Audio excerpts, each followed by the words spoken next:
Good morning. Welcome to our game day call-in show here on the OHIO podcast, everybody. I'm your host, Buckeye Boggs, aka the Podfather. Just got done with my morning workout and a little breakfast this morning, so I'm a wide awake, ready to go. Talk some Buckeyes, talk some college football with all of you this morning. It's going to be a great day to be a Buckeye. Big games today. Georgia, Tennessee is the marquee. USF, Miami. Can they do it again after upsetting Boise State at home and then going on the road in the swamp and taking down top 20 ranked Florida? Can they go down into the beach, South Beach, and take down the Canes? I think number 5th or 6th ranked Miami. That would be a massive upset. That's going to be a huge game today. If you didn't stay awake last night, I don't blame you. I didn't. But woke up to find out that UCLA is the worst team in the Big Ten. Hands down, move over Purdue, move over Northwestern.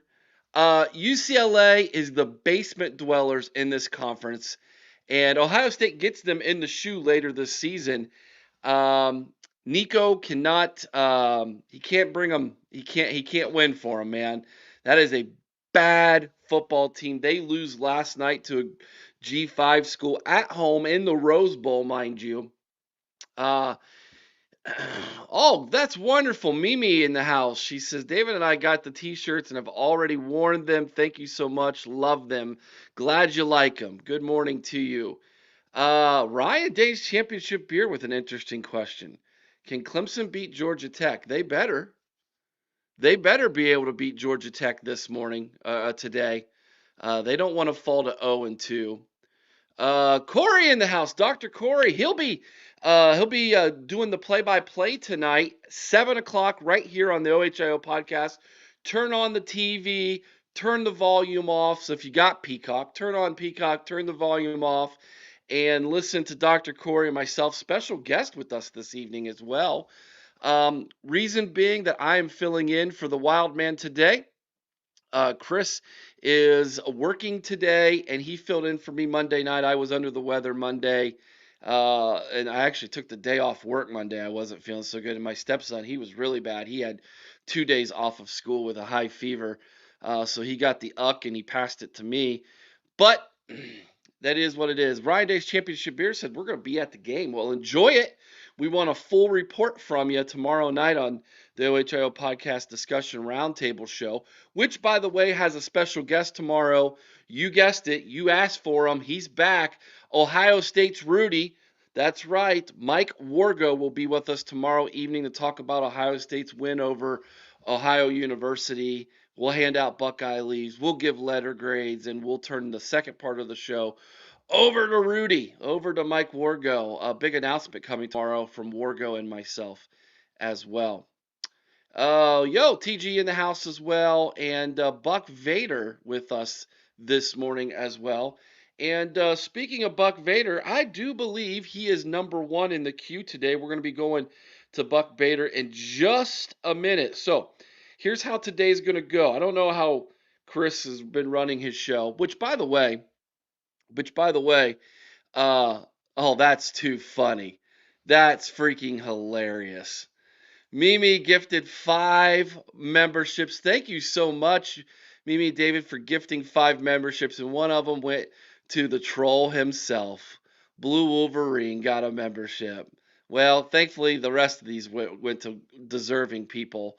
Paul and Deb got one. Congratulations to you. Buck8 got one. Trent CN got one, and You Drink It. He's been in the chat a lot lately. He got one as well. Thank you so much, Mimi, for that. We appreciate that. That absolutely helps keep the show going, and it's not cheap running these call-in shows. It costs money to run these call-in shows. But like I was saying, um, oh, just got a text message this morning that my stepson's team, the quarterback, went down with an injury, which means he's in at quarterback now. So, and yeah, there we go. So I'll be getting updates from my wife as we go along here. Anyways, That's right. That's right. We're going to be going to the phone lines here. When we go to the phone lines, I need you to do three things for me this morning. Now, obviously, Buck Vader, this doesn't apply to you, but for the rest of the callers this morning, because I didn't let Buck Vader know what we're going to talk about, because quite frankly, I didn't know what we were going to talk about last night. But I need you to tell me, where is your upset alert today in college football? What do you want to see from Ohio State today, and your score prediction? You need to give me those three things today. Again, what is your who should be on upset alert in college football today? What are you going to be watching for tonight in Ohio State's game against OU? And what is your score prediction? Three things I want from you. All right, let's go to the phone lines, everybody. The queue is full. We have 5 phone lines, so as soon as one caller drops off, that'll open up a new phone line for all of you today. We're going to try to keep them quick and moving this morning. See if we can get through about 12 to 15 phone calls this morning. Try to get everybody in and out. So we're going to keep them try to keep them kind of quick this morning. So let's go to the phone lines this morning. Buck Vader, welcome to the OHIO podcast. Good morning, Buck Vader. How's it going? Good morning, Podfather. It's Vader. I don't know about you, but I could really use some football today. The first comment I prepared, unfortunately, I can't make my tablet sound sarcastic, so just imagine I'm saying it with the most sarcasm possible. Good deal. Yes, we all need a little bit of a distraction the last couple of days. No doubt about that, Buck Vader. And thoughts and prayers for you, buddy. I know that was difficult for you. That being said, I know you've got a comment with some sarcasm. You said, hit me with it, buddy. First, unfortunately, we have to talk about Pizza Dave again. Dave, stop texting our players and recruits. You're embarrassing yourself for a few reasons. One, you're kinda of turning into the creepy old guy that used to show up at my parties when I was in high school and college. Seriously, buddy, you don't want to go from Pizza Boy Dave to Pedo Portnoy, do you? Two, I understand why you want to flip. Chris Henry has an amazing catch radius, and your $10 million quarterback you bought is having a little trouble with accuracy, so he could really use Henry help. But Henry wants a quarterback that can throw it more than 3 yards. By the way, great decision writing that big check. I'm sure that has nothing to do with the problems in the locker room or the flight on the sidelines in front of the whole world. Finally, our players want to actually be developed. They come to Ohio State, get developed, go to the NFL, show out at every position, and as the kids say, make bank. Ton players go to the NFL and learn football is hard when you don't have the other team's plays. So my friends, stop wasting your time trying to poach our number one in the nation talent. Maybe you could try stealing from a different OSU. They looked pretty good against Oregon. Oh wait, no, they're horrible.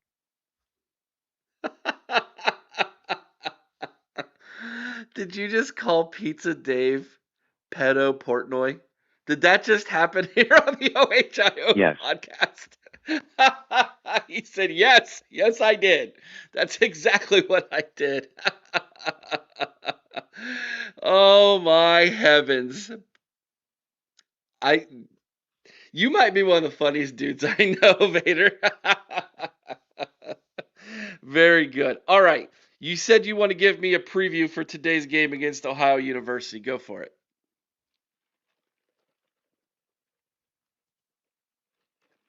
I got a preview of today's game.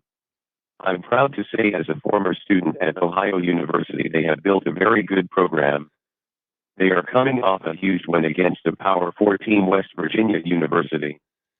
Their quarterback, Parker Navarro, I can't express how much he impressed me.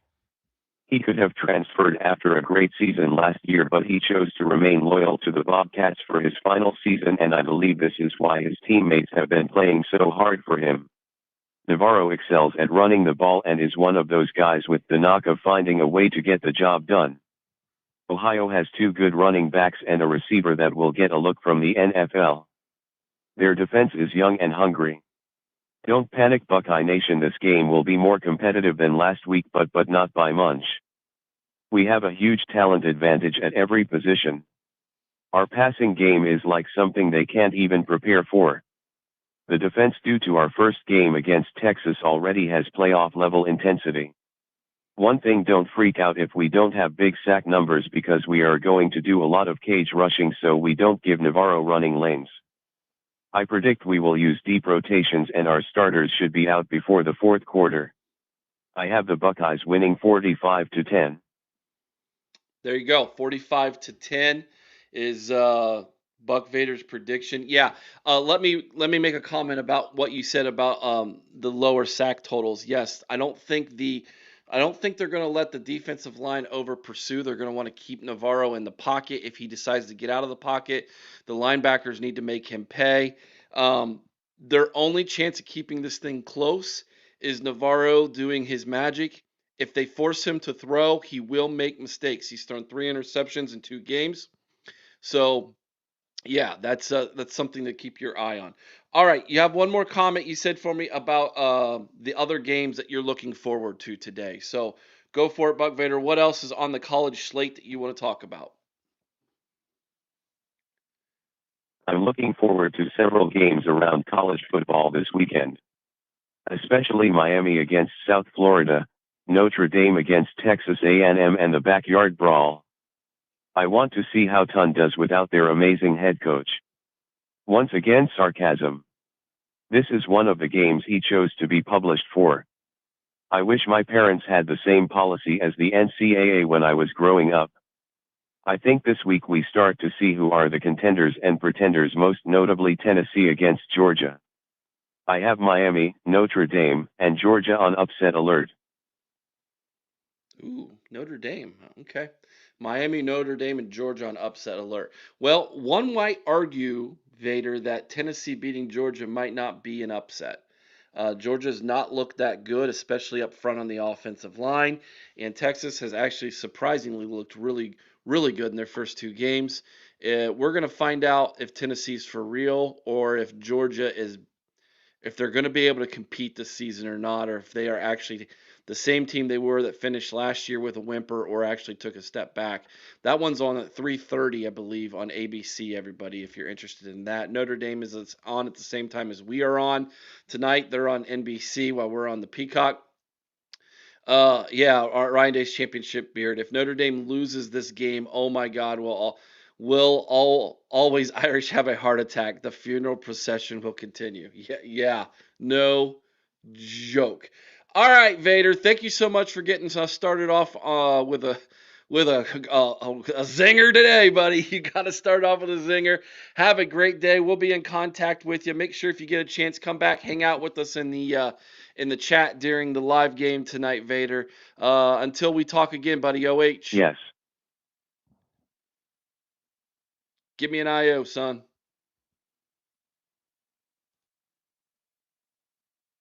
Io. There he is. Buck Vader, everybody. Thank you so much. Stealing Matt in the house. He said he reposted the stream. If you have X, if you go to our X account, our stream is being streamed right now. This I guess you could say call-in show is being streamed live on X right now. If you go over there and you share it, it'll make this number right there start to climb up. A couple nights ago, about 5, 6 people on a Sunday night reshared it, and we were like over 400 views on X on a Sunday night. It really, really helped the algorithm out. So if you could do that like Steely did, we would appreciate it. Okay, thank you so much for getting us started off on the right foot. That opens up a phone line, everybody. That opens up a phone line. So jump on in if you can right now. There is one phone line open. All right, let's go. Let's go down to Florida here. Let's go down to Florida and talk to David this morning. Maybe is it going to let me? There we go, David. Good morning. What's going on, brother? Thanks for taking my call. You're welcome. I saw where you guys got your membership shirts. I hope you like them. Oh, they're great. They're man, they're great. They're very soft. Yeah, we went with some good quality on those T-shirts, and they turned out really well. So I'm glad you like them, buddy. All right, man. Where do you want to start off with first this morning? We can talk about college football. We can talk about the Buckeyes. We can talk about Pedo Portnoy, as Buck Vader called him. Where you want to go, David? First off, Vader, just you don't have to tell everybody that you're. We get the sarcasm. Trust me, it comes through, and keep it coming because we're all about the sarcasm. 100%. That's my type of the humor. So, 100%. but um, as far as the Buckeyes, I think Vader's got it right on the score, probably like 45-10. Okay. Their quarterbacks really can make some pick up some yards with his legs and kind of hurt you a little bit, and they might get in the field goal position a couple times. So I think he's right on there, and I think I think upset alert is Miami. I think Miami's on upset alert, and I'll tell you why, man. I've lived down here a long time. Hello, Miami fans, Florida State fans, and I know people have been to that game multiple times. My brother, and let me tell you what, they only fill that stadium up a couple, maybe three times a year, and I don't know if anybody's even going to see this. I don't know if that crowd will be that big. And don't be surprised if the USF doesn't have a bunch of fans in the stands there. I'm telling you right now. I drive around this area. There are a lot of USF grads. My neighbor 2 doors down graduated from USF. My boss graduated from USF. So there's a bunch of USF fans here, and I wouldn't be surprised if they had almost or maybe even more. That's a quick little jumper flight down to Miami, and I think Miami's on upset alert. They're not going to have a crowd behind them. South Florida is a team you do not want to play. They don't panic. They're fine with being in the fist fight. They're fine with being in a fist fight and keeping it close and playing from behind. That is a dangerous type of team to play. And from what I understand, when Grammatica missed that field goal, when he was going off the field, he passed the defense. They told him they were going to get him the ball back to win the game. Those dudes believe. You got dudes that believe, and they're fine with being in a fist fight. And Miami going to have no crowd there. The energy is going to be energy. Hey, they went into the Swamp. That's a small venue, but I know I've had family members at Gator games. They've got Gator fans in the family, and it gets loud there. And anytime you take the crowd out, you know how that can switch things. So, but I agree. I think Georgia's on upset alert. I think Tennessee's probably one of the best teams in the country. I think they should be ranked higher. Nobody that has a loss should be ranked in front of people that got wins. That doesn't even make sense. It doesn't even make sense. Clemson's got some offensive issues. I don't know if they'll even be able to score enough against Virginia Tech. Virginia Tech's another one. Doesn't mind being in close ball games. Don't mind being a fist fight. Don't mind being a fist fight. And look out for Georgia Tech because they play well. They're coached well. Same thing with USF. They're coached very well. They don't make a lot of mistakes. They don't beat themselves.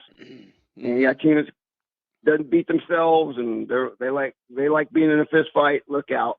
This is probably the first upset Saturday of the year. So it's gonna be upset Saturday. USF head coach Alex Golish, David. Do you know where he's from? It's from Dublin. Dublin, Ohio. Would you like to take a stab at where he went to college? The Ohio State University. Nailed it. He is a Buckeye. He is a Buckeye who decided to be a football coach who has worked his way up the ladder. He was a student assistant at Ohio State and from 2004 to 2005 under Jim Tressel. He then was a GA after he graduated from Ohio State and went at Northern Illinois. He went to Oklahoma State. He then was the running backs coach at Toledo and then the tight ends coach at Toledo. Then he got a job at Illinois as a tight ends coach where he coached from 2012 to 2015. Tight ends coach at Iowa State and from 2016 to 2019. Then he was the UCF offensive coordinator in 2020, and then was the offensive coordinator at Tennessee in 2021 and 2022. Got the job at USF in 2023. He is 16 and 12 overall as a head coach. He's 2 and 0 in the postseason for USF, and he is currently the hottest coach in the G5.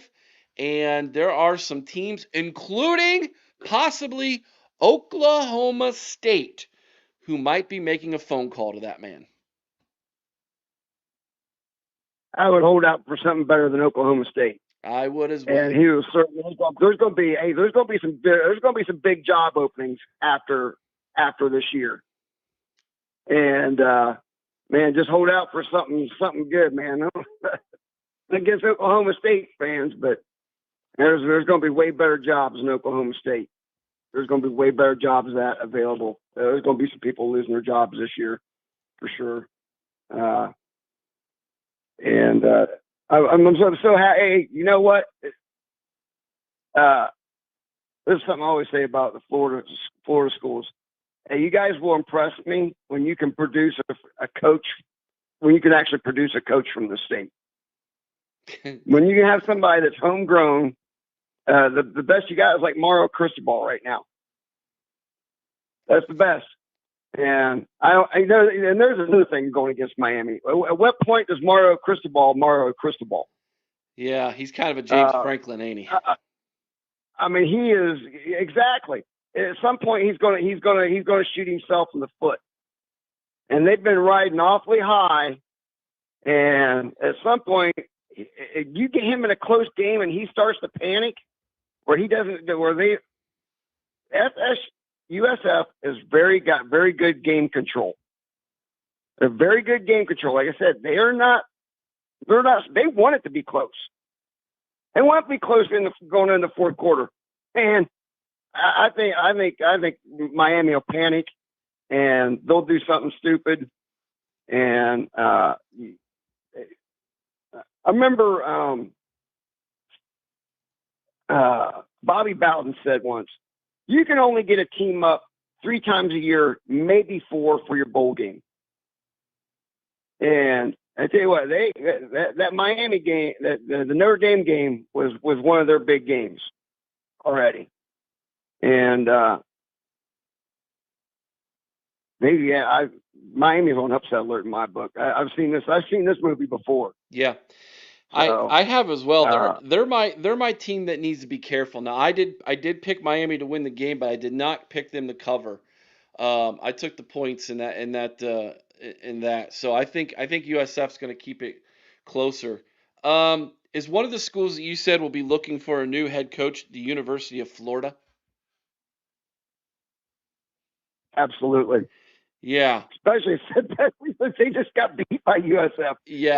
Florida's that they try to blame all their stuff on Urban. Trust me, man. That place has always had cultural problems. Always had cultural problems. Going back even into the 90s, I can't even tell you how many times that my nephew played against Javon Curse in high school.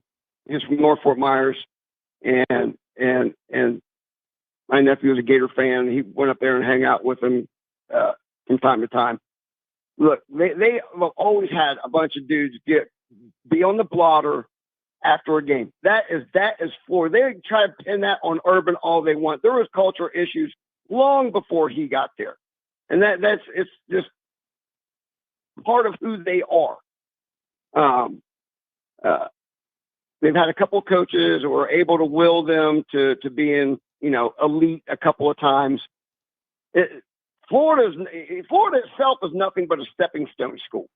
It's still a stepping stone. It's not a final destination as a coaching job. It's not Alabama. It's not Ohio State. It's not a final destination. It's a stepping stone. It goes somewhere else. No one has stayed there. Even people that have won national championships, they didn't stay there. It wasn't a final destination. It's a stepping stone on a coaching spree. That's all it is. And sorry, Gator fans, that's facts. 15 to 17 years of being elite over 100 plus years of playing football. Count yourself fortunate that you had what you had. There's a reason why players in this state leave the state, because the options here were terrible until Bobby Bowden came in and Miami. Hey, a year or two before Miami won a national championship, they were talking about getting rid of football. They were so bad. That's how bad Miami was. A year or two before they won a national championship, they were talking about getting rid of the football program. It was that bad. So, David, I got one final question for you, buddy.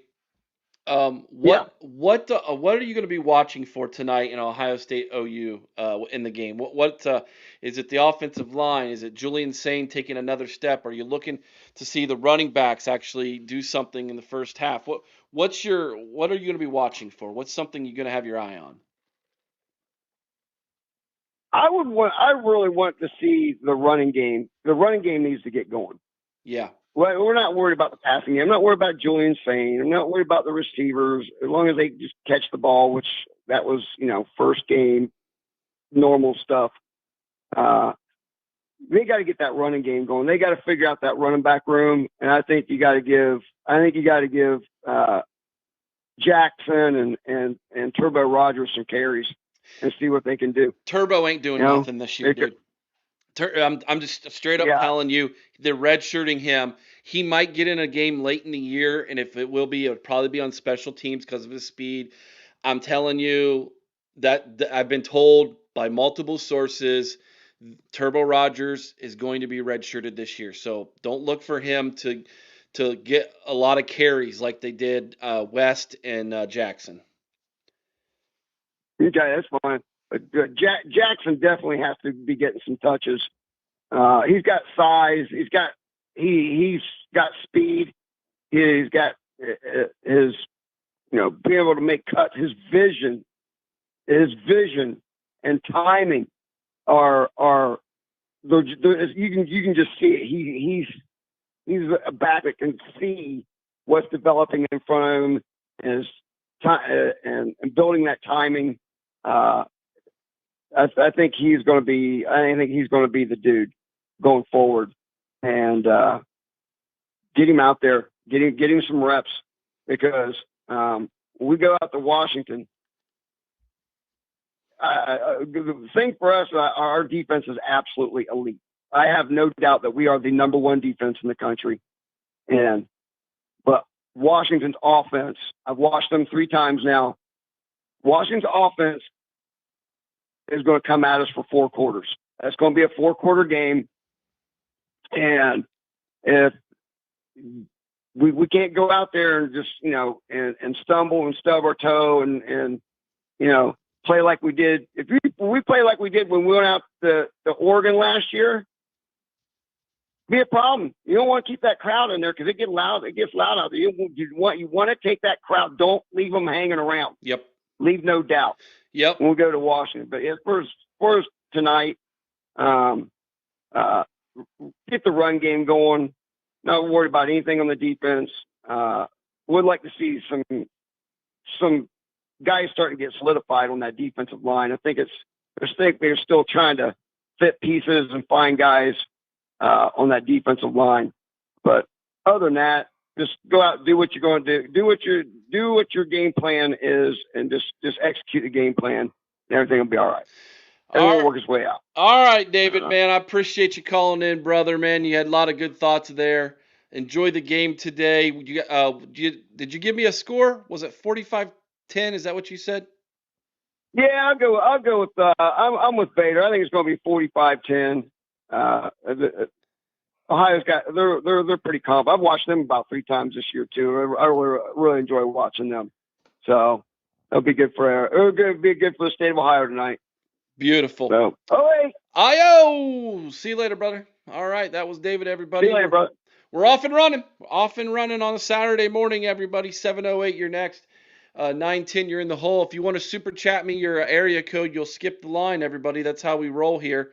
Mark with glasses. Oh, brother, you got a guy named Turbo. Where do you find these guys? It's called the upper echelon of recruiting. Come on, Mark. You know this, man. Are they a high 4-star or 5-star guy? Then Ohio State knows who they are. Turbo Rogers, 2025 class. Yeah, so that's that. Shout out to Ryan Days Championship Beard somewhere up here. He gifted a membership. There it is. Ryan Days Championship Beard gifted one OHIO podcast membership, and it went to Lacey, our friend Lacey. Congratulations, Lacey. Appreciate her so much. She's always watching. She's always watching. Doing great work. Andre, Eric, do you know if the Ohio State game is going to be on TV? If so, do you know what channel this game is on? Peacock streaming service. If you do not have the Peacock streaming service, you will need to go to a bar who has it, or a friend's house who has it, or you can purchase it. I think they do a one-time trial for like $4.99 or something like that. Just don't forget to if you've done it before. Andre says, I would rather listen to the OHIO podcast instead of watching Peacock. There you go. You can come right back here tonight, 7 o'clock Eastern, right here on the OHIO podcast. Listen to Dr. Corey, myself, and a special guest who will be watching the game live. We'll be giving you the play-by-play, the rundown of what's going on in the game. We'll have a ticker up with the scores and stats and everything else. $2 super chat from Caden, the Diesel Freak. He says 55-0, and Caden put in his area code, which means he gets to skip the line, everybody. That's how this works. Caden, what's up? You know what, Eric? I wasn't going to call in today, and I told Chris Monday that it was going to be my last call, but you know what? A friend of mine texted me Tuesday morning, and it was one of my dear friends who played high school football that watches this podcast, and he knows who he is, and I know he's watching the show today because he just texted me. Corey Weinberg, former strong safety of the Fairbanks Panthers. Shout out to you, brother, for calling me Tuesday and telling me, you know what, for the love of God, dude, the OHL podcast is your home, and this is the program that you called out the worst fans on the planet.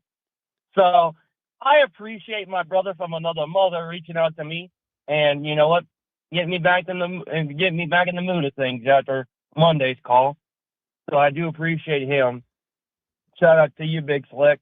So how you doing tonight, or how you doing this morning, Eric? I'm doing great, man. Got up early this morning, woke up early, hung out with my wife for a little bit, did my morning workout, went and got breakfast, was watching a little bit of television before we got started here. So I'm doing good. How about you, Caden? You been busy on the farm this week?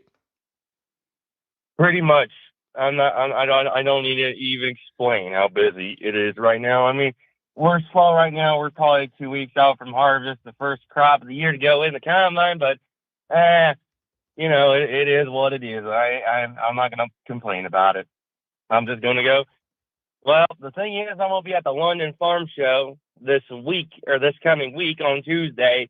I'm going to be down there at the Case Age booth, hanging out with all the guys there at Case Age. So if anyone's going to the farm show, if you're in the London area, it's $10 a ticket, but I already pre-ordered my ticket on the Ohio State Ag's website, or Ohio State Ag news website.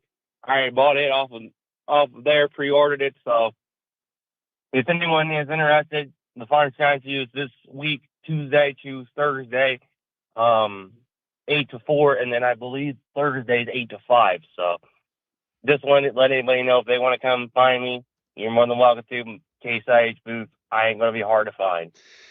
Who is on upset alert this today, Caden? Who do you have on upset alert? No, my gosh. I have Georgia upsetting Tennessee 55-0.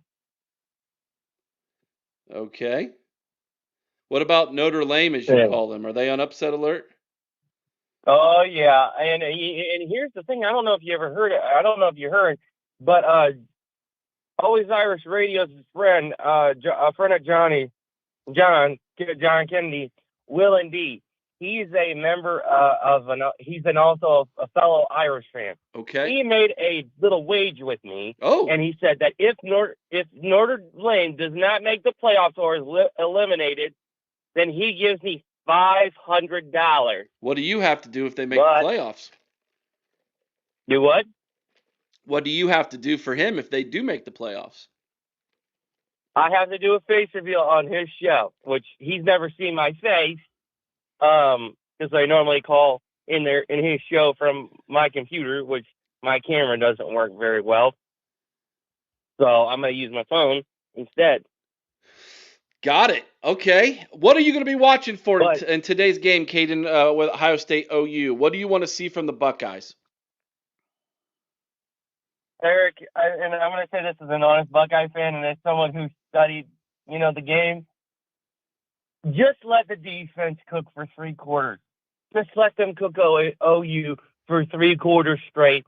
And then simply let Julian Sain and all of them just run the clock out of the 4 quarters and score maybe at least a touchdown or 2 more or field goal at least. And then just blow OU out of the building and say, yeah, go home back to Athens. You just got your whipped. Got it whipped. There's my Caden with the censoring himself like a good little boy here on the OHIO podcast. Caden, here's my other problem here too, Eric. Give it to me. And this game is befitting because as one of the greatest middle linebackers, Ray Lewis quotes, "You better be ready for some football tonight." Well, I think you better be ready for some football tonight against a very physical defense that does not give a absolute doggone crap about anyone or anybody. You want to talk smack up in here? By God, you're going to get your kicked all night long. And Eric, I don't know if you saw a post I made recently. I don't know if you saw my post recently. Which I think I saw one on Facebook not too long ago, but fill me in. What are you talking about? I posted it on YouTube. Oh, okay. No, I didn't see it. I posted a little memorabilia shouting out to the boys at Ohio State football for the memories over the last couple of years. Hanging out with those guys at practices, hanging out, during the winter time before, Jack Sawyer and all them left. Shout out to my boys back home there in the Woody Hayes in the 614. You guys are awesome. Thanks for all the workout sessions. Thanks for all the invites. I do appreciate it. I enjoy weightlifting with those guys. And truth be told, it was some good wintertime, activity just to stay busy with some weightlifting sessions. Yeah, it's always good to work out, man. You don't want to get fat and sassy like me, buddy. But here's my thing, Eric. You know how I usually am filled with fire normally on these types of days, and your buddy Chris Wild, the Wild Man, just he for the last 2 weeks I've been lit up so much, and I'm like, and then Chris is over here saying to calm down. I don't need to be using all my anger against Grambling State. Save my anger for Penn State, Washington, and that scum team from up north, who Dave Portnoy, I think we all know he's the biggest piece of crap walking this earth. But you know what, Chris?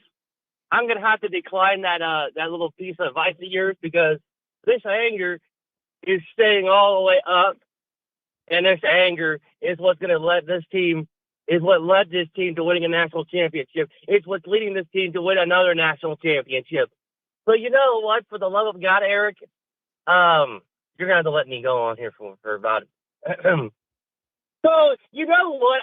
For the rest of college football and the rest of the world and the rest of our conference, I suggest you keep your mouth shut and you don't run your mouth about my boys.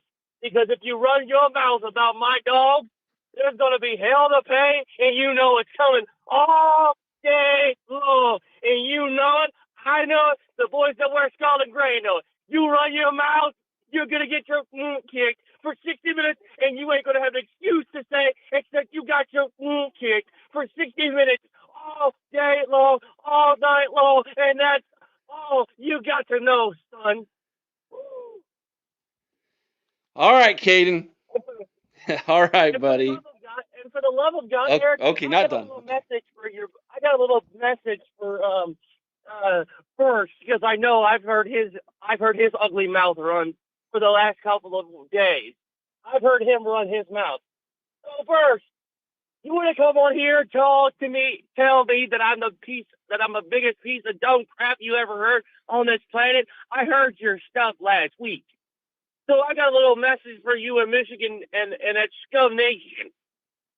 You better keep your mouth shut because on November 29th, I promise you the gates of hell are going to open up on your sorry carcasses. And I swear to God that hell is going to be your last stop. You pieces of scum. Because I promise you, you ran your mouth far too long. Well, guess what? As they say, karma's a you-know-one.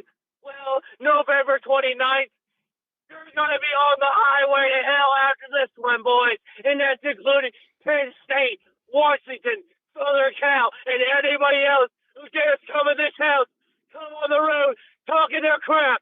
And I say that with all my heart and soul for the love of God. And you know what's befitting? It is befitting that this is the year Ohio State's domination in the Big Ten and domination in college football begins.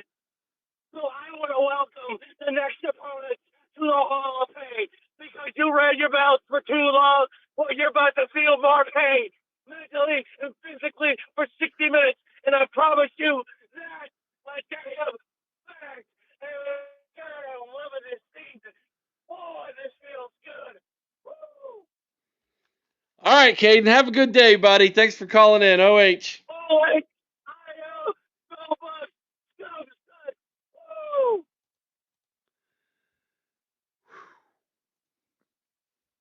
Let's bring the temperature down a little bit here. He was fired up for this morning. He started off calm, cool, collective, and he had to cut his wrestling promo before he was done. He had to cut his wrestling promo. Let's get TG in the house. TG, how's it going, girl? Good. Honestly, Dan be bringing the energy. I kind of like it. How's your eardrums after that, huh? Oh my gosh, he's something else, ain't he? Yeah, I actually love it. That's actually pretty awesome.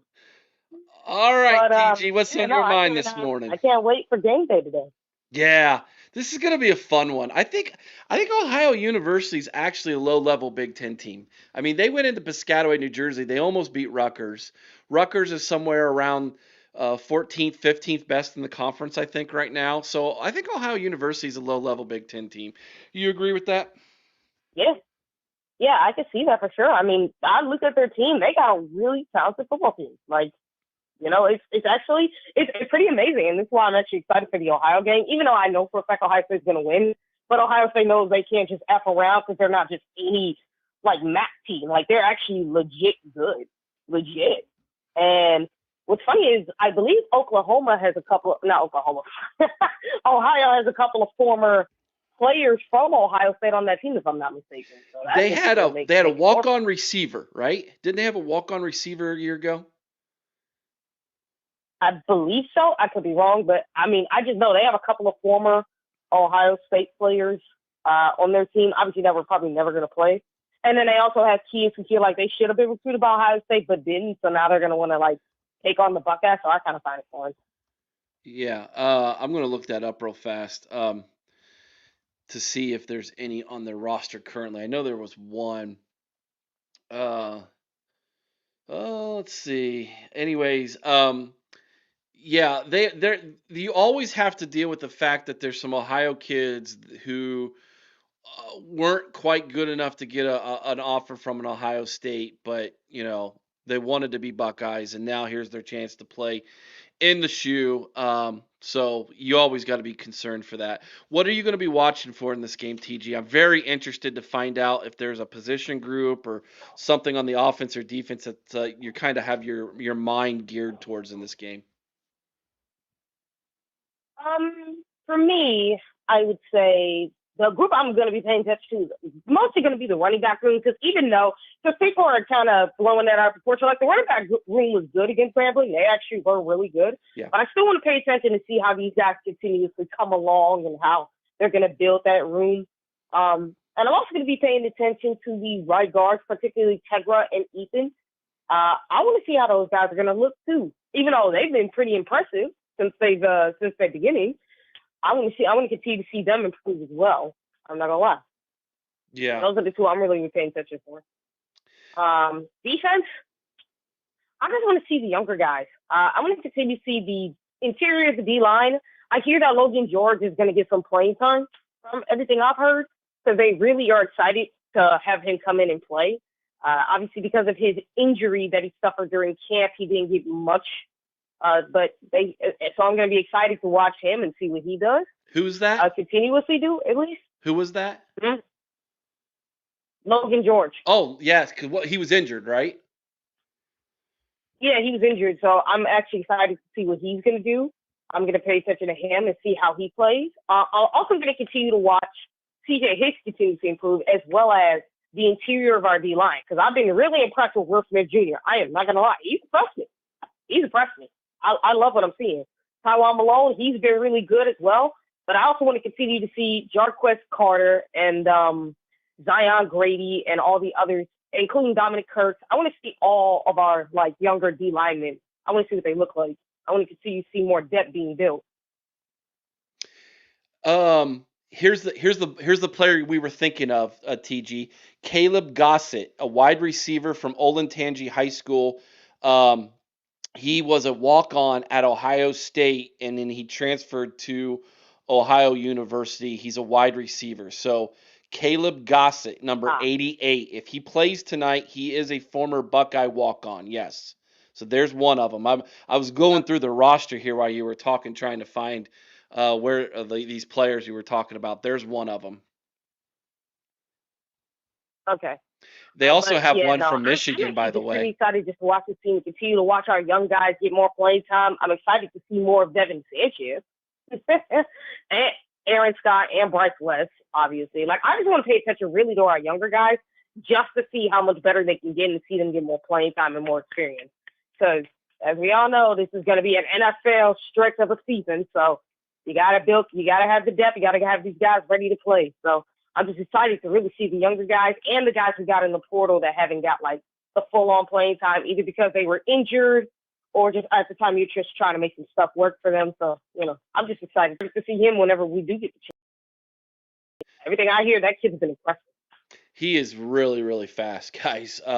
In practice, when Chris and I were there, he was fielding punts on offense, and his when he would receive the ball, his 0 to 10 yards, that 0 to 10, his get off on that is really fast. You have some fast players and then you have quick players. The quick ones have that quick twitch, and they might not necessarily be fast.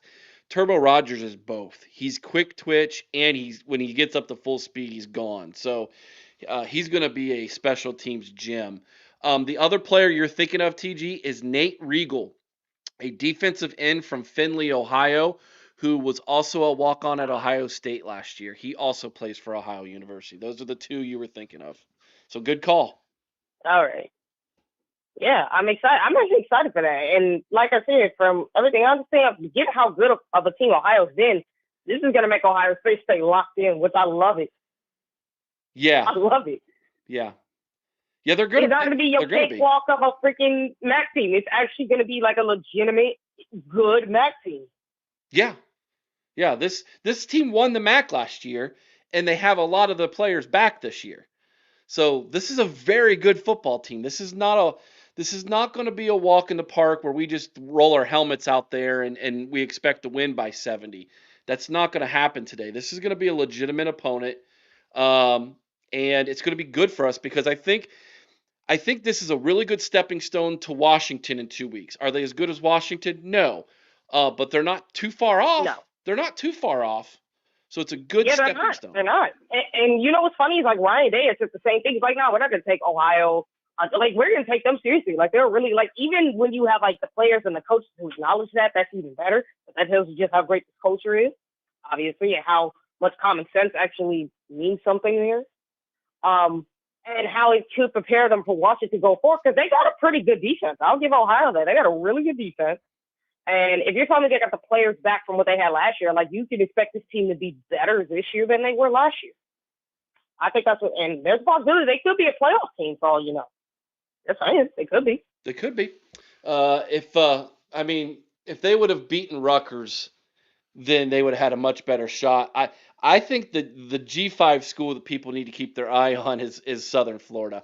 I've got Miami on upset alert, dude. Yeah. I think if Southern South Florida goes Florida down is to another one Miami I was and looking wins, at, too. TG. Like Miami, we talked about that on the show with Knoxville Nate, myself, and Mika on the Buckeye Ladies. We talked about it. Like, we all agreed that, like, Miami is the one that's mostly on upset alert for all of us. Like, yes, while Notre Dame is also kind of upset alert, and same with Georgia, even though you can actually see Tennessee kind of beat them because they haven't looked good, but they're still a good team. It is mostly Miami just because of how good South Florida was. Like, the fact that you have a MAC team that beat a SEC team. Say whatever the heck you want about Florida. They are an SEC team, and we know how SEC fans love to brag about their lower tier teams. They beat an SEC team, so like this is a team you definitely have to take seriously. I'm sorry, they beat SEC teams. Yeah, 100%, man. Absolutely. All right, so we've talked about upset alert. We've talked about what you want to watch in the game. Remind me what your score prediction was, TJ. I know I have it on a graphic, but I forget what it was. I'm writing all these down today. Oh, I think at first I had it where Ohio scored 17, then I think I changed it to 10. And I think I had Ohio State scoring like 56. 56-10. Okay. Got it. All right. All the callers today, I'm writing down your scores, and if someone hits it on the nose, I'm going to send somebody some OHIO in your way here very soon. So thank you for the opportunity that you. That I think it was Thursday night after your guys' show, you and Mika with Knoxville Nate. Before I went to bed, I was just scrolling through YouTube, and he was on his show, and I thought, man, he's got to get a hold of you because those guys, they're over there talking about all sports, and I'm like, TG would fit in with those guys and they would be uber impressed with you. So I will reach back out to him again and get him in touch with you. But I also got some cool ideas I want to run by you as well. We've got some things changing and happening in the next couple months, and I have a show idea for you that I think you're going to like. So we'll see if maybe we can't wet your whistle with it. I'll say this, guys. I think TG would blow you all away with it. I'm just saying. There's a tease for all of you. I blow a lot of people away with my knowledge. Trust me, y'all would never believe how many grown men and women look at me with they're amazed with how young I am, but how much I know. Yeah, They're amazed. I heard it right away, TG. I was like, man, that girl knows some ball. I love it. So I'm impressed with you. Yeah. I've always been impressed with you, and thank you for the kind words. I'm just thankful that you're growing. I see so much growth in you in the past 3-4 months, TG, that I think sky's the limit for you. I really do. I just don't forget where you came from. All right, girl. I never will. And to be honest, too, I'm going to actually touch on this real quick because everybody has mentioned it. I cannot wait to watch that game because I really want to see how this team looks like without Sherrone Moore. I do. Because if they look just as bad, if not worse, or I'm going to be laughing. If they look even better for Scrum, you might be looking at Sherrone Moore with a little side eye real quick. I'm just saying. And Dave Portnoy, none of our players will ever come to play for your program, no matter how much money you throw at them, because they know. Because the counter argument is Your billionaire can throw us as much money as he wants. We can make just as much money in the NFL. And that's where we want to be. We don't want to join a program that has no culture, that has no good coaching, that has nothing to offer but money. We don't care for that. We can make the money at Ohio State while also making the money in the NFL because we're going to put in the work. So, brother, cut it out, man. You're just making it up. You're just embarrassing yourself and making a fool out of yourself. Just cut it out, man. Did you hear what Vader called him? What did he call him again? Vader called him Pedo Portnoy. Yeah, I thought he was calling him Pizza Boy at first. He was calling him Pizza Boy. He was calling him Pizza Boy, and he said, "Then you're out here contacting underage kids," and he called him Pedo Portnoy.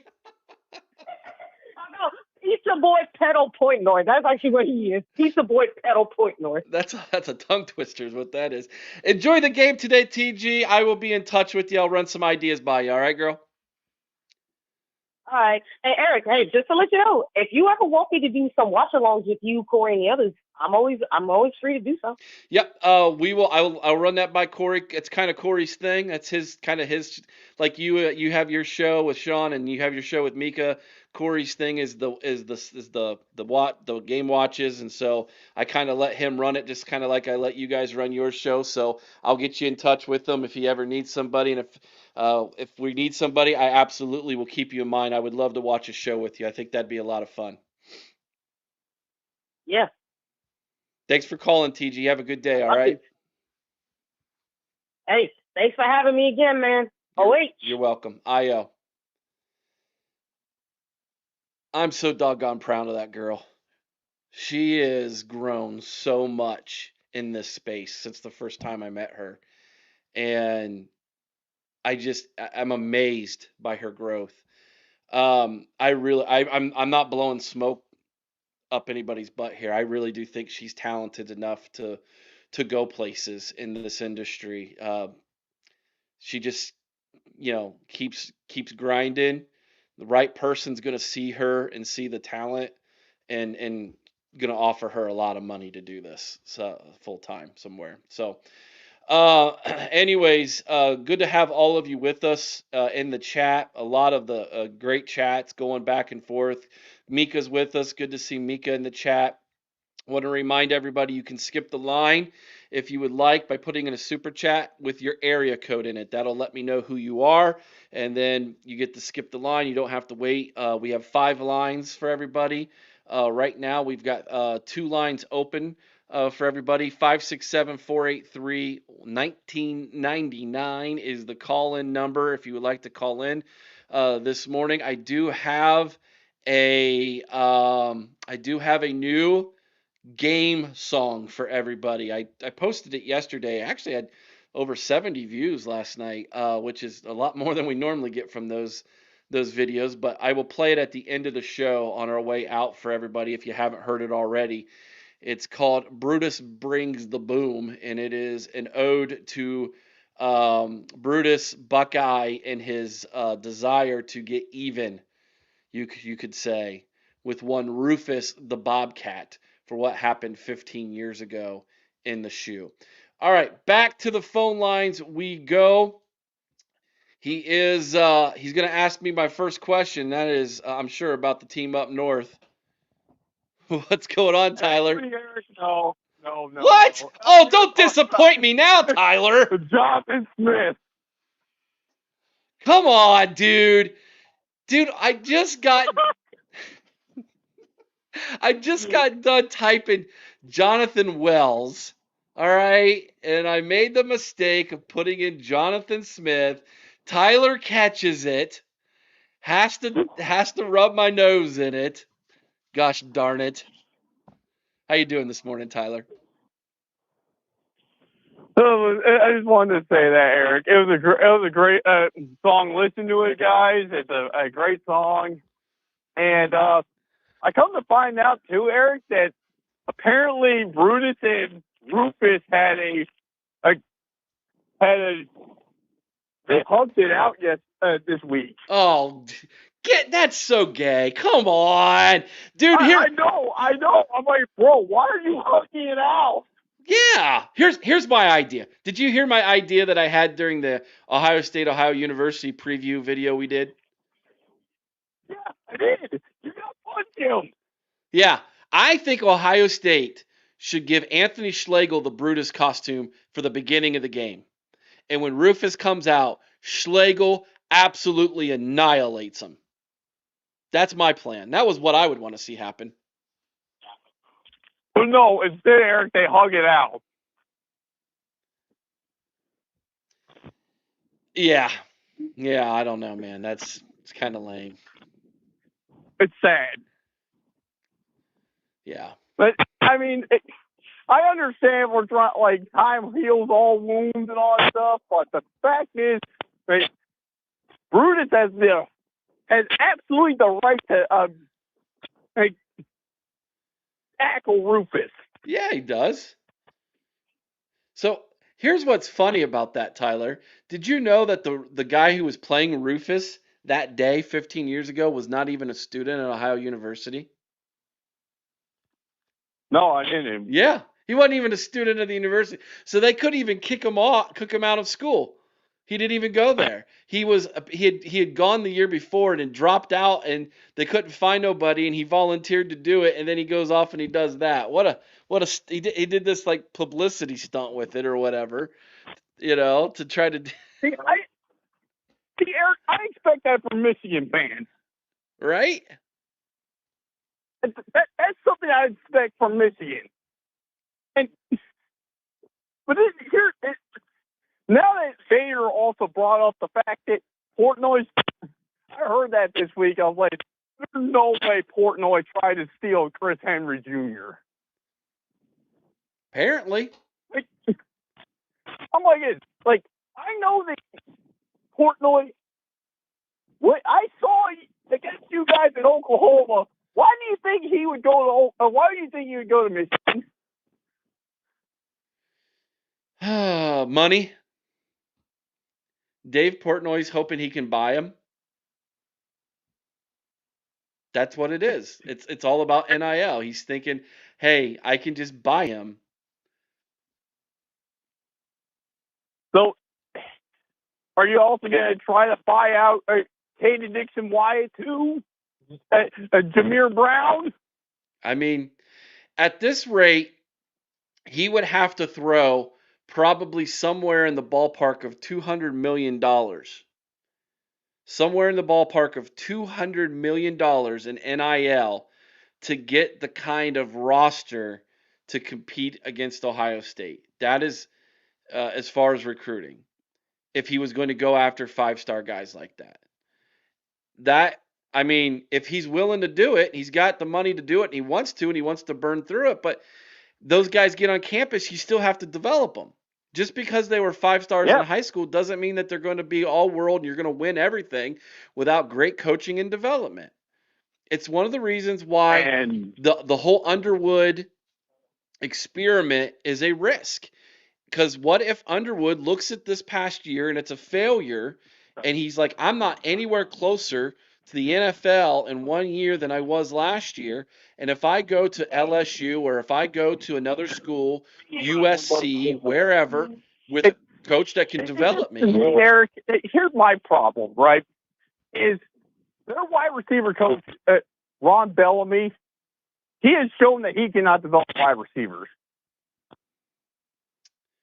Like and you as Michigan, you don't develop. You're a ground and pound team. So are you trying to adapt a new style of offense? Are you trying to become Ohio State?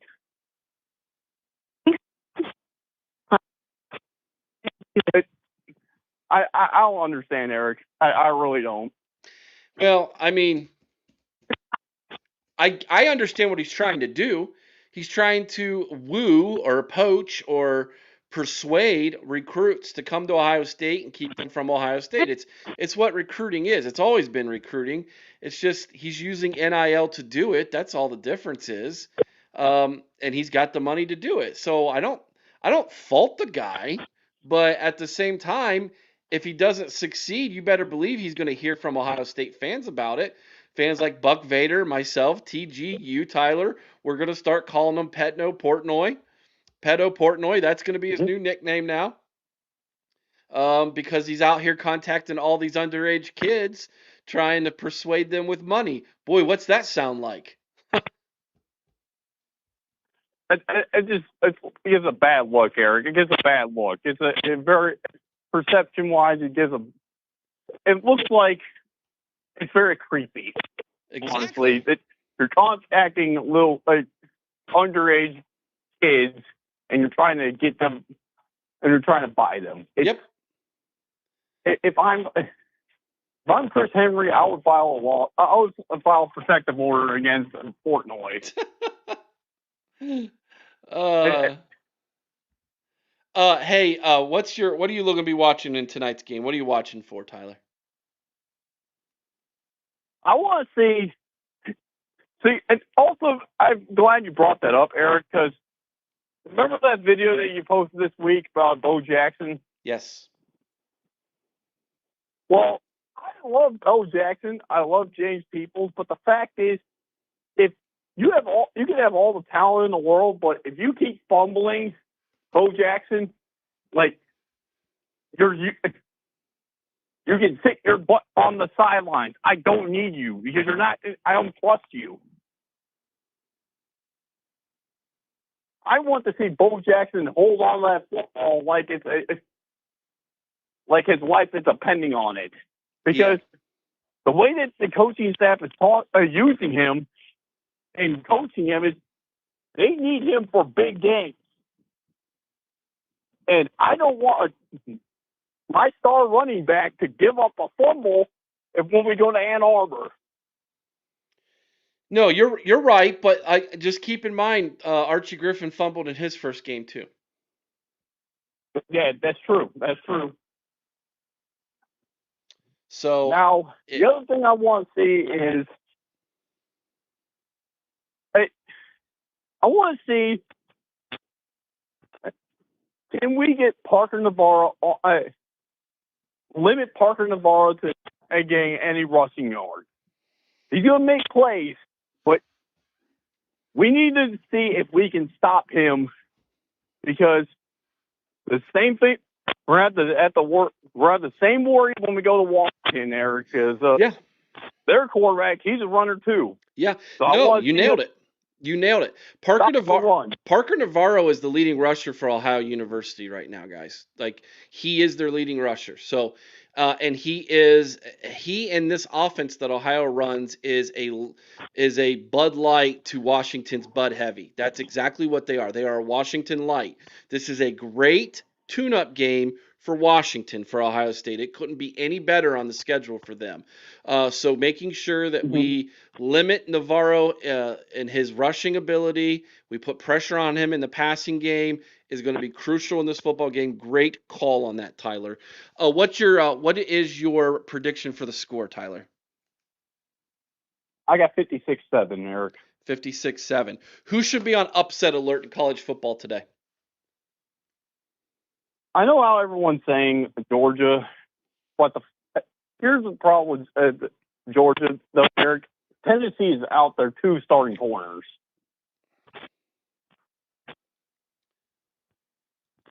Say that again. And Tennessee's what? They don't have their starting corners playing this game. Ooh. Tennessee. Gotcha. Okay. I didn't know that. And David Sanders, he's not playing either.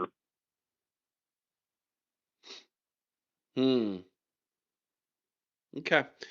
So if any team that's on upset alert, I would be more at Clemson. Ooh. Georgia Tech, huh? Yeah, because we got to admit, Eric, Clemson is not good this year. They're not. They didn't start off well, did they? And even though Haynes King, he has a problem with throwing right now, Eric, he can still run. He's just as good of a runner as Parker Navarro. Okay. So I would, if any team that's on upset alert, I'll go Clemson. Excellent. All right, buddy. Anything else on your way out? Yeah, I got one more thing, Eric. Okay. Hit me. I was also like this week, Eric. We're gonna find out if Michigan. How do you think that Michigan game, Eric, against Central Michigan? We're gonna have to see if somebody's on the sidelines. Oh, jeez. Oh, shoot. That's funny. Hey, listen. You know what's wrong with Michigan? What? They're missing Connor Stallions. That's a fact. Oh, it's a Central Michigan game, Eric. He's gonna be We there. have to watch. I promise you, he's going to be there. He'll be signing autographs. Like he is an absolute legend in that state because they have zero standards. Self-respect, standards, ethics as a fan base, like zero. He will be surrounded signing autographs. People will be paying him for autographs and pictures. He's basically a celebrity in that state because they're scum. So, yeah, good call, Tyler. All right, buddy. Eric, yeah, one more thing. To add Hurry in up. onto that, do you know that he is now on the Locked On Michigan podcast? Yeah, of course he is. With whatever that guy's name with is. Isaiah Hole. Isaiah Hole, yeah. Yeah, they're good buds. Yeah. So, good for them. It's embarrassing, Eric. Yeah, Isaiah Hole has zero respect for me. I respect zero about that guy. That to me, that right there tells me everything I need to know about you as a person. So spare me the self-righteous preaching. You need to, you need to read your Bible. Is what you need to do, Isaiah. That's what you need to do. All right, man. I'm gonna leave it at that. Have a good one today, Tyler. Make sure you check us out during the live watch tonight if you get a chance. Oh, I will. All right, buddy. OH. I will. All right, we're going to keep her moving, man. It's time to go to the legend himself. Good to talk to Ray this morning. Let's see if he's listening. Good morning, Ray. Good morning, Eric. How you doing, buddy? I'm great. How are you doing, brother? You still doing a Bible verse for me every show? Every time I pre-record, I got a Bible verse for you at the end. Yep. Okay, see if you can have one today. I went through a lot of heartache the last 4 or 5 months. My daughter and son-in-law decided to scam me for $20,000, four or five checks. I'm in the court system right now, 2 protective orders, 1 eviction. So pray for me till I can sell my house and move to Arizona to help special needs for Kurt Warner, okay? I will. We'll be praying for that, buddy. Sorry to hear that. It's very frustrating. But here's another frustrating thing I've had. The NCAA, I'm really disgusted with them. Yeah. I was reading the paper Wednesday or Thursday, and they said the NCAA came down on these little schools again for gambling on their own team. All them kids ought to file a lawsuit saying that they cannot. The NCAA has no power compared to the biggest cheating scandal ever. And the thing that got me the most, Moore decided to have the 3rd and 4th games suspended, and they said he couldn't coach. But he coached all this week going up to the Central Michigan game till midnight. What kind of penalty is this? It's another cheating scandal for them to be able to have the coach stay on the sidelines another 5 days like Jim Harbaugh did. What kind of penalty was that? It's not. It's not a penalty. It's a just pay us money so that we'll give you a slap on the wrist is all it is. Money talks and bull crap walks, Ray. I mean, that's essentially where we're at with this, and you're 100%. The next time the NCAA comes sniffing around Ohio State You best believe it. Every single one of us fans are going to be screaming for the athletic department, the athletic director, the coaches, and the players to give them the stiff arm. They don't exist to us anymore. Auburn, after this, hung up fictitious national championships that they're claiming now. We might as well claim the games that they quote unquote we had to vacate from the NCAA. They're a joke of an organization, Ray. At this point, they're dead to me. They don't even exist. Why even worry about them? What gets me though, how can all these Weiss is still up in the air about did they all these gambling scandals. Now all of a sudden they can't cover the point spread compared to the other 3 or 4 years. It's obvious what happened, and they keep just sweeping all this stuff under the rug. I don't understand. And then they're picking on these little schools, saying you can't ever play college football again because you're gambling on your team. What's the difference for all the cheating they did to cover the point spreads on all these games? There's no difference, Ray. There's none. But there's the haves and the have-nots. And because Michigan's got money, they paid off the NCAA, and the NCAA, like a crook, took it because that's all they care about. I know. It's sad. There's no honesty and integrity left. They talk honesty and integrity, but they don't do the walk. They usually talk. That's about it. Yeah, exactly. No, it's a total joke. It's infuriating. Everybody knows they cheated. They know they cheated. The NCAA knows they cheated, and yet they just took the money and said, "Okay, I guess here's your slap on the wrist."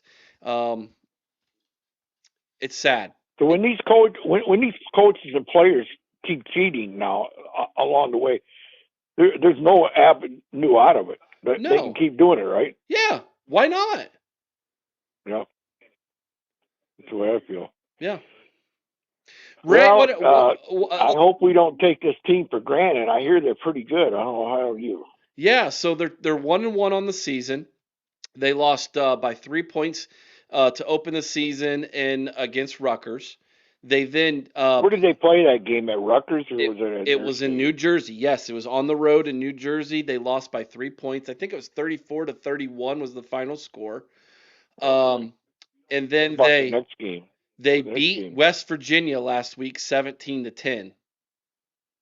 So where's that game at? They beat them at home. It was in Athens, Ohio. West Virginia came to Athens, Ohio to play them. Isn't that crazy? So they're 1-1. They're a good football team. They're a low-level Big Ten team. They're about the equivalent of Rutgers. They're about the equivalent of Maryland. I would put them in the Michigan State, Rutgers, Maryland kind of. That's where maybe Wisconsin. They're kind of like that level of team. What about Michigan? Oh, Michigan's better than them. Michigan still's got players, Ray. I just like to see Oklahoma could have kicked their butt a lot worse if they wouldn't have started turning the ball over. I started worrying when they started turning that ball over like that. Oklahoma kept them in the game. Huh? Oklahoma kept them in the game. I know it. That's what I'm saying. They should have beat them by 3 or 4 touchdowns. They outplayed them pretty bad, but they just kept turning the ball over. Their special teams were abysmal. Yeah. Do you have a score prediction for the game tonight against Ohio State, Ohio U? Oh, geez, I don't know. I'm afraid you guys might have a tougher game than you think you do. But I'm going to say maybe 45-17. All right, 45-17. I like it. Let's go back to Michigan real fast. I got their schedule pulled up. Here's their next opponents. Okay, they go to Nebraska next Saturday. What time are they going to play that game? 3:30. 3:30? Yep. Be on ABC or what? CBS. It'll be on CBS. CBS, okay. Then they get a bye week. Then they host Wisconsin. And then October 11th, they go to USC. Yep. Then they host Washington on October 18th. Then they go to Michigan State on October 25th. Mm-hmm.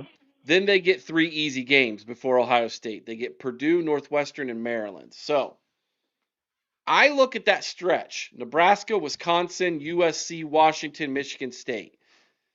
They need to make hay there. They cannot lose more than just one of those. If they lose 2 of those, their season's done. It doesn't matter what they do Yeah. against Ohio State, they're done. Nebraska's a pretty Right. good football team. USC looks like a pretty good football team. Michigan Mm-hmm. State, believe it or not, looks like a pretty good football team. We know Washington's a good football team. I don't Mm-hmm. think I think Michigan's going to lose a couple of those games. What do you think? I agree with you. I think they will too. Nebraska, if they don't turn the ball over like Oklahoma did, almost cost them the game.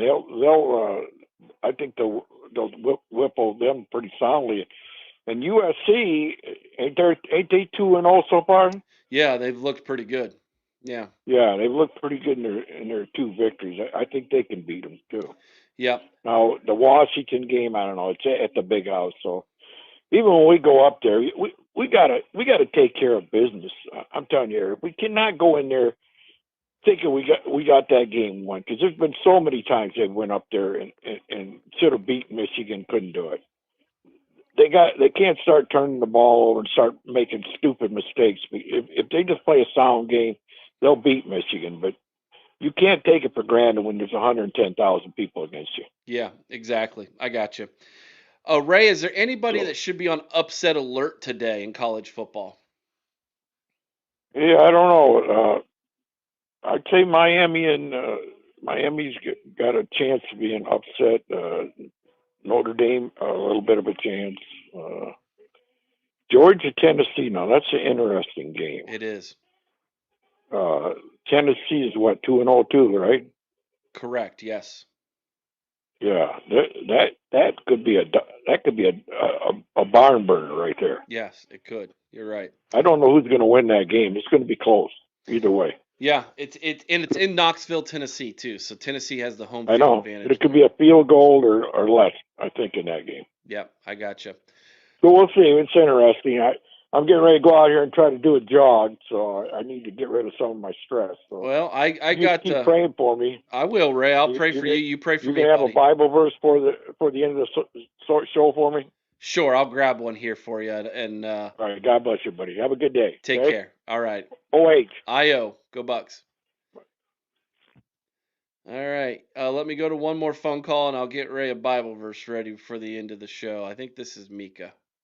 What's going on? Hey, Podfather. How are you doing this morning? I'm doing good. How are you? Not too bad. Not too bad. I got up early, did my exercising, went and had some breakfast this morning. Feeling good. How about you? Excited about the game tonight. Should be a good matchup. Yeah, I feel good about this game. I feel like Ohio's going to do some things that might frustrate our defense a little bit, which I think is good to see how they adjust if they need be. They're going to present an athletic quarterback that's going to put a little bit more stress on our defense than what they've seen so far. I'm interested to see It, how the growth of this running game looks against Ohio University. Can our offensive line? oh, absolutely. Yeah. What can our I offensive think our line do? running game gonna come out firing on all cylinders, and I think James Peoples has a big game today. I think he's probably getting tired of hearing all the negativity. Maybe I don't know how much negativity there's been. I mean, but he hasn't really done anything, Mika, to really get us as fans excited. I mean, he's been okay, but he's not done anything. Like Bo Jackson comes out last week and sets the world on fire. Yeah. Well, you haven't been on the message boards. Believe me, there's a lot of negativity coming his way. Well, there's a lot. That's one of the reasons why I don't go on the message boards for the most part. There's a lot of stupid Buckeyes out there. Understandable. Yeah. Oh, that's why I don't do that. But Mika, what is the one thing you will be watching in tonight's game? How we handle Navarro and his running ability. I think it's going to be good preparation for competition we'll see the rest of the season. Because he is extremely athletic. Yeah, I agree with that. That's a good one. What's your score prediction? What? I couldn't hear you. What's your score prediction for tonight? 48-13. Bucks win, of course. 38-13? 48-13. 48-13. Got it. Okie dokie. All right, Mika, I wrote that down. Who's on upset alert? Miami and Clemson. And possibly Georgia. I know Tennessee's got their starting corners out, but I'm not impressed with their wide receivers at all. And I need to see more from Stockton. Okay. All right. If you're gonna pick a team, say, hey, there's gonna be an upset, who's it gonna be? Miami. Miami. Okay. You're on the USF train as well.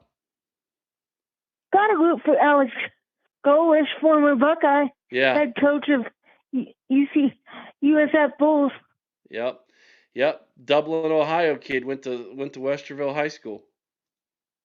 Yeah, he should have a statue there, in my opinion. He might get one still. You never know. You never know. And like TG said, I wanted to thank you for giving us the opportunity to have our own show, and thank everyone for tuning in. It's been awesome. I love interacting with people in the comments and getting to know people, and hopefully we can build it into something special. I think I'm getting better at this. I feel more comfortable. I hope it shows. Good. Yeah, I think you're doing great, Mika. And you also, I have something for you I need to talk to you about too. I know I need to get a hold of TG, but I also need to get a hold of you. So maybe I'll give you a call when this is done, okay? So stay by your phone when this is over. Stay by your phone. I'll give you a quick phone call. I'd like to let you know some things and chat with you. That being said, Troy says he's got Ole Miss on upset alert. That's an interesting one. I think they play Arkansas, if I'm not mistaken, today. Let's talk UCLA for a second, Mika. I don't know if you stayed up and watched the game. I did not. I woke up to find that they laid an absolute crapper against who'd they lose to? UCLA or no? They lost to UNLV maybe. Can't remember exactly who they played. Now I gotta look it up. So UCLA are they 0-3, I think, this year? I think they won one, but it was just New Mexico. They lost to the Lobos of New Mexico. They didn't even lose to UNLV. They lost to the New Mexico Lobos, folks. UCLA, the same team that gave Michigan all they could handle, though. UCLA it seemed like 0-3, Mika. They are. Nico's dad screwed him over, in my opinion. Oh my gosh! Here's UCLA. UCLA lost to Utah 43-10 to open the season. Then they lost to UNLV 30-23, and then they lost to New Mexico 35-10. I'm telling you, man. They might go 0-12 this year. Tennessee definitely got the better of the quarterback trade. Oh my gosh. Yeah, they did. You cannot tell me that anybody watching these games would take Nico over the Tennessee quarterback. I'm blanking on his name. I don't know how to say it. Nico, I'm leaving. That's what I call him.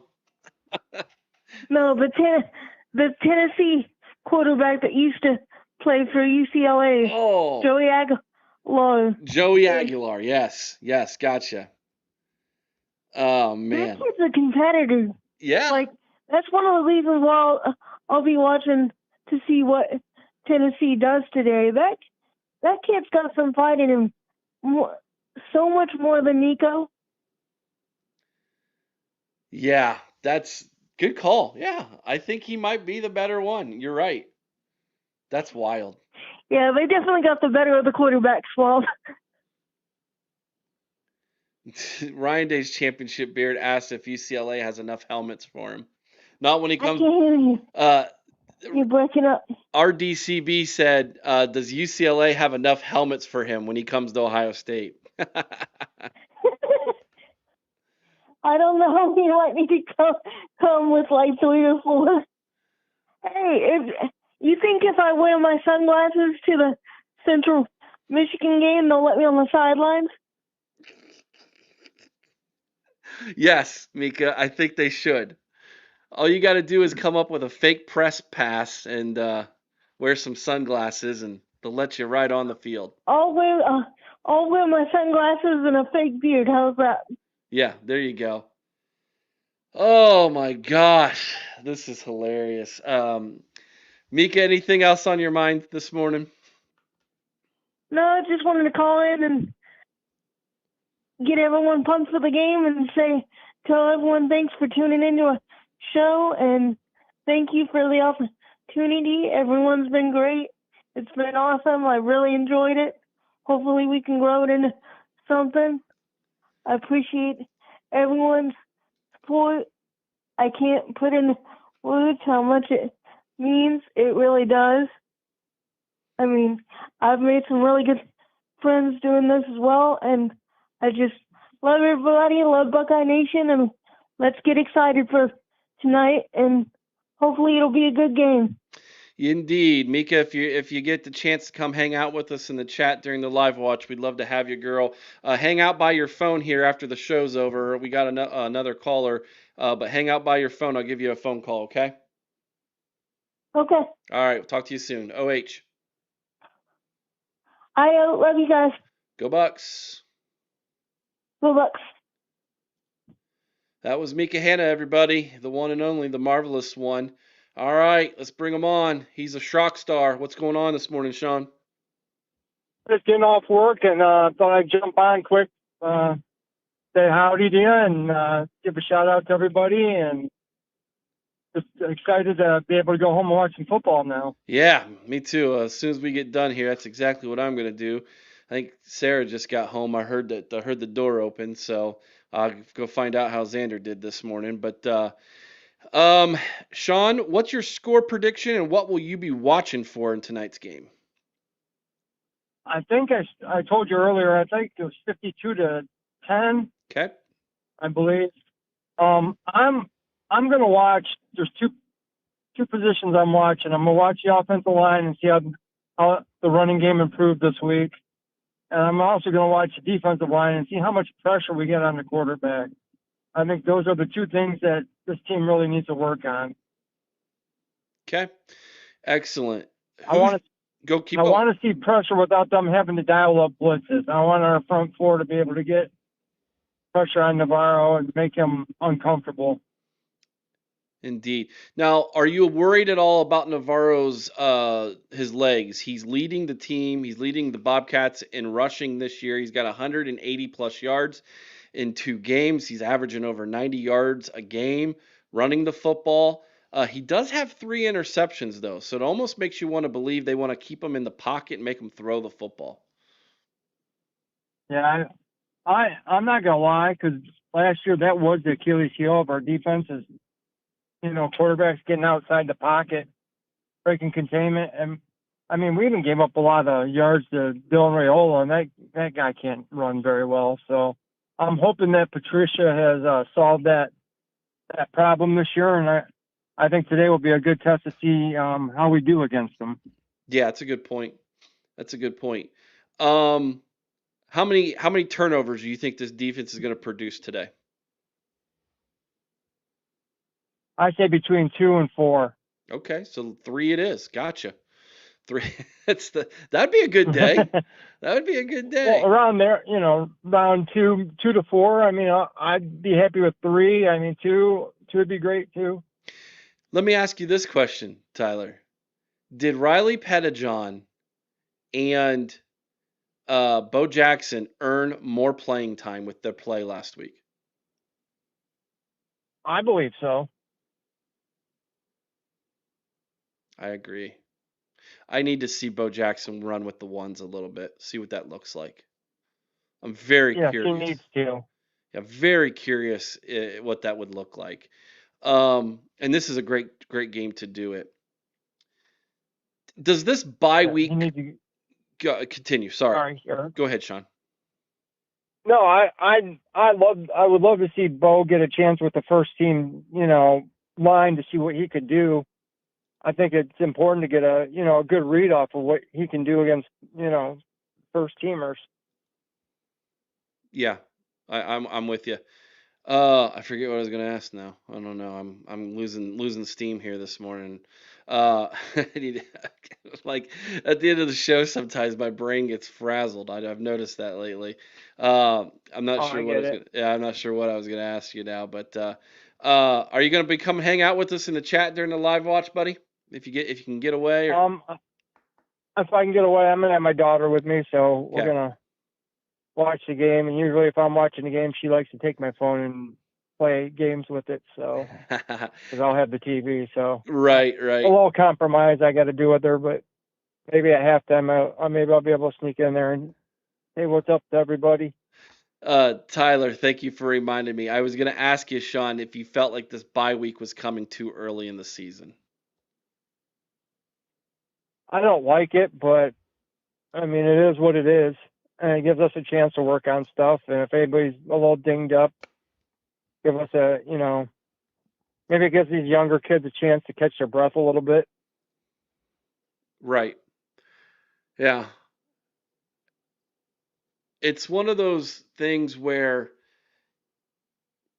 when you got momentum going, of course you would say, we would rather keep playing. But at the same time, it does give you an extra week of preparation for what is going to be the biggest game of the year so far. And I don't say that just because we beat Texas in week 1. I do. This was one of the games I had circled. First time you go on the road, first conference game, hostile environment with a first time starting quarterback. Julian Sain has not had to play in a game yet where the crowd is screaming on while their team is on defense. So this will be an interesting test for him. But so far, Tyler, so far, Sean, I just said Tyler because I'm staring at his name in the chat. So far, Julian has passed every test with flying colors. Agree? I agree, Chris. I mean, Eric. Every time. And you're right. And people got to realize Washington is one of the toughest places to play, and you don't know how they're gonna. I mean, that's a big road trip, and sometimes kids get thrown off by it because of the time change and people get jet lag. So I hope, they get out there a little early so they can kind of adapt to it. I just Tyler, I am so confused right now because Tyler helped me answer my question, and I told him thank you. I said thank you, Sean, in the chat, and then I called you Tyler. I am so frazzled right now for some reason. I have no idea why. I need to get some Celsius and focus my attention. Maybe I should just watch some football and take a nap this afternoon. Maybe that's what I need. I don't know. There you go. Just take a little bit of a nap before the game. Recharge the batteries. No kidding. That always helps. Right? And no kidding, man. Oh shoot. Oh man. Who's on did I ask you already who you thought was gonna be on upset alert today? No, you haven't. All right, who do you think, man? Scum. No. I think Central Michigan gets their revenge. No, are you serious? Yeah, I hope so. I'm hoping like hell. So I mean, that would be wild. I don't think they'll win, but I'm hoping that's one thing I'm hoping for because I just love to see after what went down with the Counter Stallions on their sidelines. If it would just do poetic justice if they pulled off an upset and beat them. That would be insane. But I think Miami. I think you'll see Central Florida is playing awesome down there. Yeah, They Southern got a Florida. good thing Yeah, going. Miami better be careful. But Miami's playing good ball too, so I think it's going to might be the best game of the weekend. indeed. Yeah, that's a good point, Sean. Anything else, brother? Nope. I want to give a shout out to Mika and TG for killing it Thursday, and they're doing a heck of a job. Girls, keep it up. We're proud of you. Keep going with it. You guys are kicking butt and taking names, and love the show. Beautiful. All right, buddy. Appreciate you so much, Shrockstar, for everything you do for our community, man. Hey, man, I just appreciate the opportunities you give us, bro. So thank you. Have a great day. You as well, my man. Let me know if there's anything I can do for you today, brother. Same goes for you too, bro. All right, OH. IO. All right, phone lines are open. If anybody else wants to call in here quickly before the end of the show, 567-483-1999, numbers scrolling on the bottom of the screen. This one is for you, Ray. This is for you, Ray. This is the verse from Hebrews chapter 4, verse 16. It says, "Let us therefore come boldly unto the throne of grace, that we may obtain mercy and find grace to help in time of need." That felt like it would be beneficial for you today, my friend, with what you're going through and dealing with in your life. I'll read it one more time for everybody. Hebrews 4:16. "Let us therefore come boldly unto the throne of grace, that we may obtain mercy and find grace to help in time of need." All right. One more thing here I want to send your guys' way. There are a ton of Ohio kids on the Ohio University roster. I'm going to read through them real fast. Ricky Hyatt Jr. and Joshua Johnson are both from Westerville Central High School in Westerville, Ohio. Cameron Hollabaugh is from Warren JFK High School in Warren, Ohio. Lucas Stiles is from Highland High School in Wadsworth, Ohio. Charlie Christopher is from Lake High School in Uniontown, Ohio. Jason Kelly from Whitmer High School in Toledo, Ohio. Alex Casey is from Sylvania Northview High School in Sylvania, Ohio. Andrew Vera is from St. Clairsville High School, St. Clairsville, Ohio.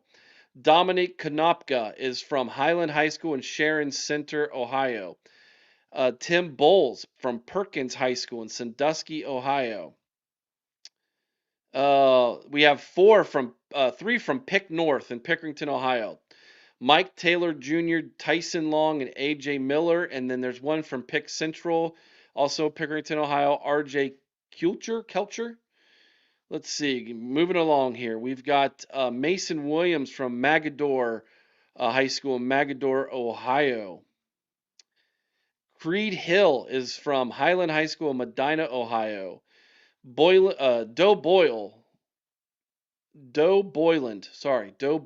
is from Medina High School, Medina, Ohio. Magnus Haynes is from Maslin High School in Maslin, Ohio. Jay Crable is from Archbishop Moeller High School, Maslin, Ohio. Michael Molnar is from Mason High School, Mason, Ohio. Caleb Gossett, who we spoke about earlier, Olentangy High School, Lewis Center, Ohio. Brandon Weaver is from, I've seen him play before. He is from Hilliard Darby High School, Hilliard, Ohio. Matthew Pappas, Grove City High School, Grove City, Ohio. Cam Wright from Granville High School, Granville, Ohio. Blake Guffey from Trimble High School in Gloucester, Ohio. Nate Regal, who we spoke of earlier, Findlay High School, Findlay, Ohio. Aiden Lowry from Dublin Jerome High School, Dublin, Ohio. Tim Carpenter from Trotwood Madison High School, Dayton, Ohio. Ty Newbert is from St. Francis de Sales, Columbus, Ohio. Talik Black from Marion Franklin High School, Columbus, Ohio. Agnan Wilson Jr. from Cleveland Heights, Cleveland, Ohio. Adonis Williams Jr. Adonis Williams Jr. from Cleveland Heights High School, Cleveland, Ohio. They have 3 from Princeton High School, which is in Cincinnati, Ohio. Rodney Harris II, Ananias Lugman, and Leroy Bowers. Jack Fries from LaSalle High School, Cincinnati, Ohio. Ibram Kobe from Lakota East, Cincinnati, Ohio. Jamar Mundy from LaSalle High School, Cincinnati, Ohio. Angelo DeLuca from Canfield High School, Canfield, Ohio. Almost there, guys. Austin Mitchell, Avon High School, Avon, Ohio. Brady Wharton, the hometown hero, Athens High School, Athens, Ohio. And one more, Xavier Williams, Archbishop Hoban, Akron, Ohio. That is a ton of Ohio kids, ladies and gentlemen, on that roster from Ohio U. Shout out Ohio U for supporting Ohio high school football, man. That right there is why I love the MAC. The MAC would not exist if not for the plethora of high school talent in the state of Ohio. I know we concentrate on the top 20 because those are basically who Ohio State has their eyes on. But from 0 through about 150, the kids in Ohio are legit. And they are what the makeup of teams like Miami of Ohio, Ohio University, Bowling Green, Toledo, Kent State, Akron. That's who makes up the majority of those teams. Youngstown State in the FCS, Dayton in the FCS as well. That's who makes up the majority of those rosters, are kids from the state of Ohio. And shout out to all those kids who are going to be living a dream playing today in the Horseshoe. They all grew up. 90% of them or more grew up wanting to be Buckeyes. They weren't good enough in the eyes of the experts and from the recruiting experts, but they get their chance today to play in the shoe. It's one of the reasons why Ohio State almost every single year schedules a MAC school, because of those Ohio high school kids. Also, I want to do this real fast too. I looked up the last 10 times we played teams from Ohio. 2024, we beat Akron 52-6. 2023, we beat Youngstown State 35-7. 2022, we beat Toledo. 2021, we beat Akron. 2019, we beat Miami. 2019, we beat Cincinnati. 2016, we beat Bowling Green. 2014, Cincinnati and Kent State. 2012, Miami of Ohio. We keep playing them over and over and over again. We give those kids a chance to play inside the shoe, and I love it. All right, everybody, that seems to be the show. We've got no more call-ins. Thank you so much. Hit the thumbs up on your way out, everybody.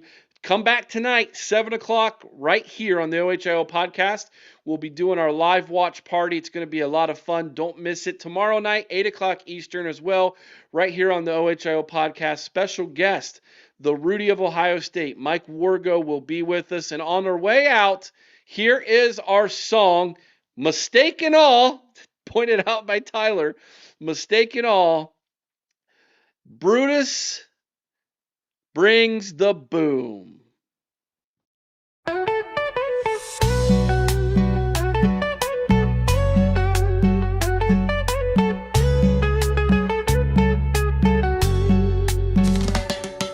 Saturday night, lights blazing in the shoe, bobcats rolling in, but they're biting more than they can chew. Last time Rufus pounced and made Brutus take a dive. Now the Buckeyes got receipts and we're coming back alive. Hey Rufus, better run, 'cause Brutus wants revenge. This ain't no friendly scrimmage, this is payback at the end. With Ryan Day's black hair on fire, you know it's true. The Buckeyes bring the thunder and Brutus brings the boom.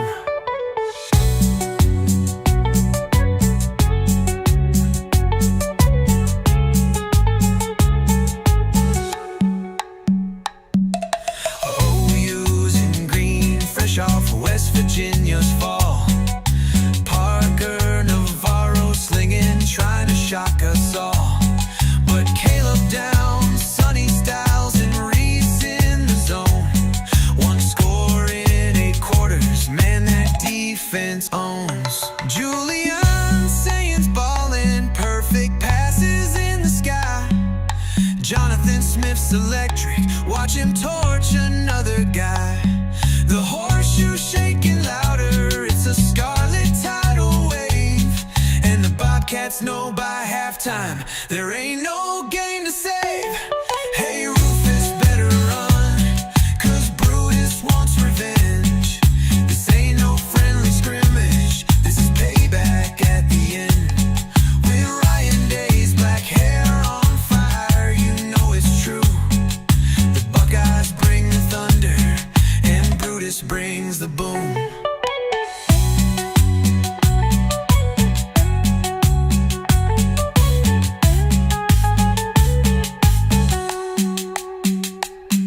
So Bobcats, pack it up. Your story's short and sweet. You walked into the shoe and got steamrolled in defeat. From the first snap to the whistle, it was scarlet through and through. And Brutus stands victorious, revenge in the shoe.